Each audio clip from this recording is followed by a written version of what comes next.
Came out with a loss. How do you change that outcome this time and get it done for the Mountaineers? Nothing. I just same game plan for everyone. The guys are always talking too much. Can't back it up. That's what happens. Jordan Titus, congratulations. Jordan Titus victorious. And again, a reference to some of the extracurriculars there, but Jordan Titus had the last word, certainly. Now we've got Willie McDougald and Dylan Layton at 149 pounds.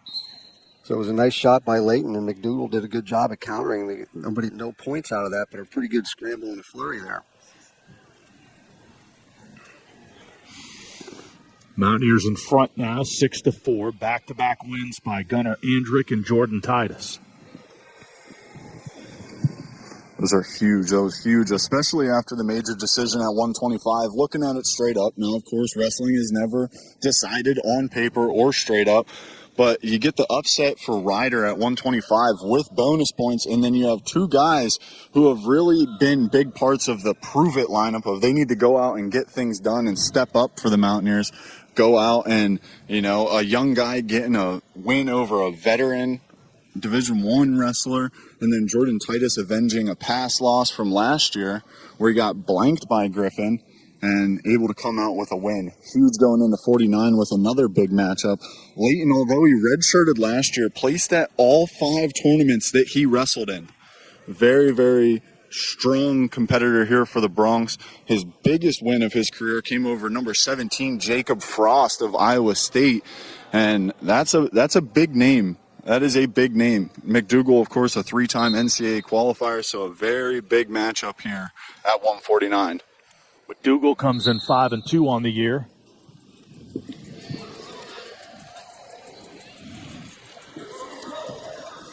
'52 wins at Oklahoma before transferring to WVU. And McDougald trying to score first here. We're down inside of a minute.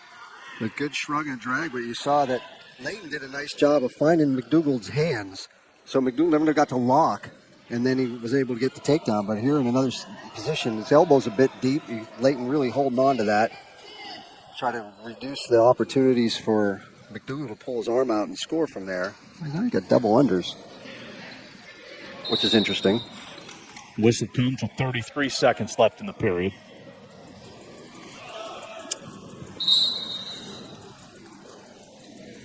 McDougald, 3-time NCAA qualifier, his time at Oklahoma. Stepped right into this West Virginia lineup.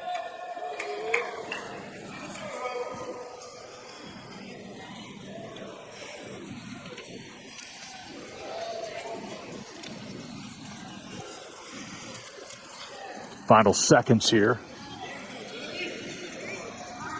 So also another guy that Coach Flynn is like, I just want to see him get to his offense a little bit more, right? And he's done his job so far. Yeah, it was defense early in this one, Tony. Well, this is just an element of his quickness, right? He's quick and powerful, and when he really turns it on and turns that switch, man, he's tough to score on, and he can score on people. The question is, do I feel good, and then how do I keep building myself so that I can take more opportunities of scoring as the match goes on?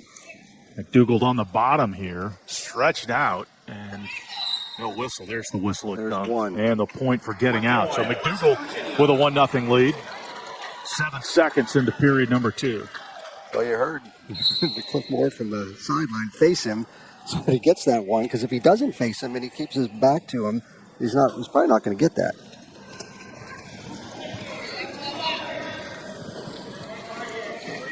McDougald quick with that underhook defense there. Brings it down to the bat now.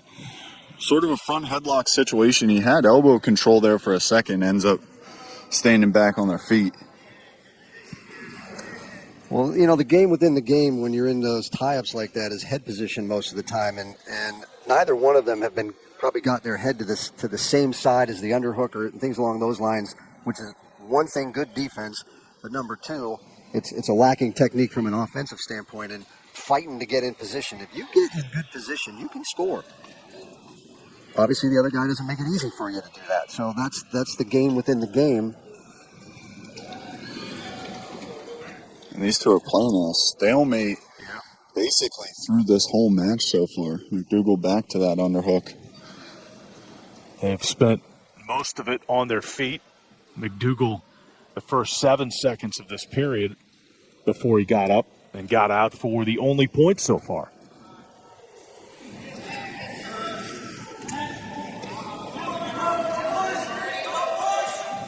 Final 30 seconds here, period number 2.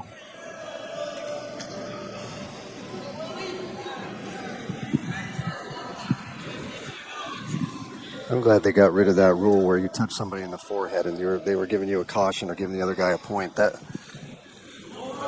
No points yet. He's got 5 seconds. he's not going to get it. And time expires here. Layton just did a great job there, foot fighting, keeping the legs, defending there, and no takedown there to end the second. McDougald defended one very nicely in the first period, and you see Layton counter and keep McDougald from scoring late in the second. So we head to the third, and there's the escape point for Layton. We're tied at 1. Ride time not a factor. So here we go, the final 140. So both guys have had some nice shots. They've done a pretty good job of getting close to finishing. Each of them has done a nice job in countering. But I know both coaches would like to probably see that rate go up a little bit more. McDougald did a nice job with that snap down, that snap pull, probably a little bit of a shrug, things along those lines, a little bit more his offense, and then maybe something underneath from time to time.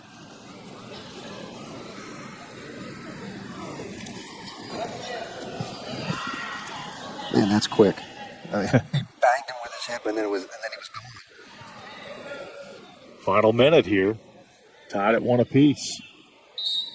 I mean, this is some real high-level defense in this match. I mean, it looks like both wrestlers are thinking 2 steps ahead, like you need to be at this level, but they're doing it so effectively. Well, the odd part is creating the scrambles is what helps you score, and they're both a little reluctant to do some of that stuff because they're both pretty good in those areas. So, but you'd like to see this. So that shrug and then a pull down and then try to go to the side a little bit, try to a little bit more of a chain. We got 30 seconds left in the period. And like last week where Coach Flynn said, McDougald won that match in sudden victory. It'd be nice to not have to go to sudden victory, right? So got 20 seconds left in this.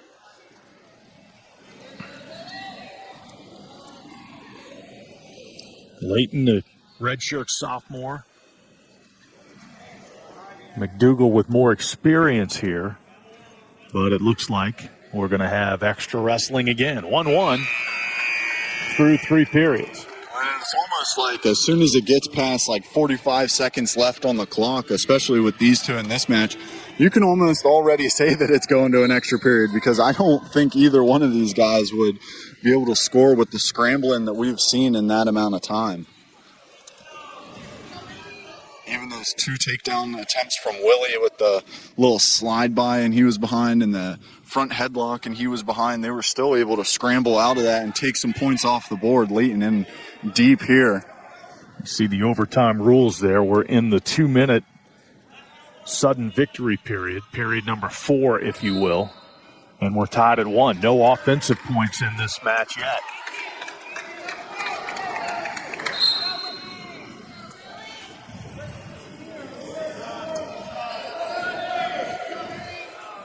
I mean, why just finish it in 7 when you can go 9, right? I mean, why do that? That's what you train for. Yeah, exactly.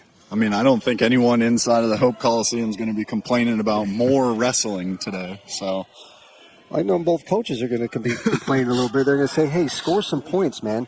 They're doing a nice job. It's a shot, a little bit of a scramble, and then disconnect. Shot, scramble, disconnect, and which is not quite the chain that most of them would like to see, right? So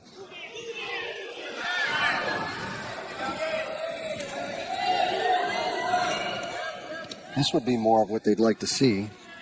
Minute 15 gone here. Inside trip attempted. Well, now he's got him. If he goes after him a little bit, because now you saw Layton's a bit tired because he extended himself quite a bit. And it wasn't like smooth stuff. It was try to horse him around a bit, not really And McDougald, if he's on him, he's got maybe a chance to score here with 23 seconds left in the overtime. And that was a great sprint there, you know, a beautiful inside trip attempt from Layton. It was there. He was pressuring into McDougald, trying to drop down into that double leg off of it. But, I mean, the balance and precision from McDougald and his defense is just so impressive this match. Honestly, on both ends. Time expires as we continue on. So I think, in my opinion, that was a little missed opportunity the last 30 seconds of that period for McDougald, because you could see that Layton was physically hurting. He was taking deep breaths. He was trying to gather himself, and McDougald kind of let him do that. Now, in this part, the issue is about how fast you can get out.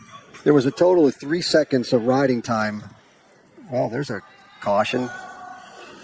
Isn't that a caution? Didn't indicate it. No, it doesn't look like he's doing that now. Take 2. There we go. Up quick.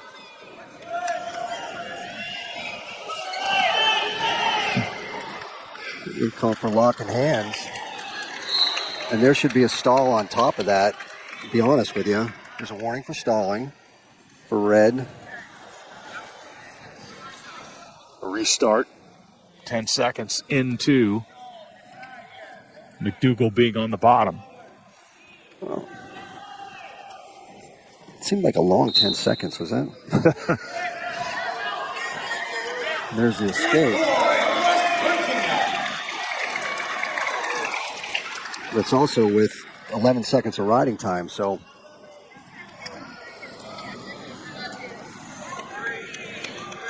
Final seconds here.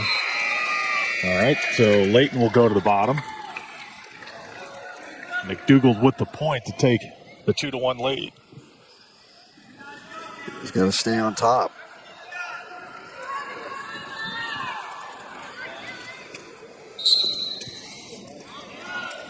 Gets his hands locked.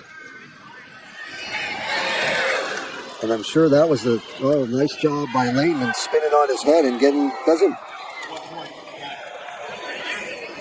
So there's 0. The riding time is at 0. Oh, that was a big mistake. Takedown was 6 seconds. And that's going to be enough for Layton to claim victory here as he pounds the mat. I'm not exactly sure why he did that. I don't know if he thought he was losing. Okay. So that puts Ryder back in front. And he just spins away from him, and an easy job from Layton to just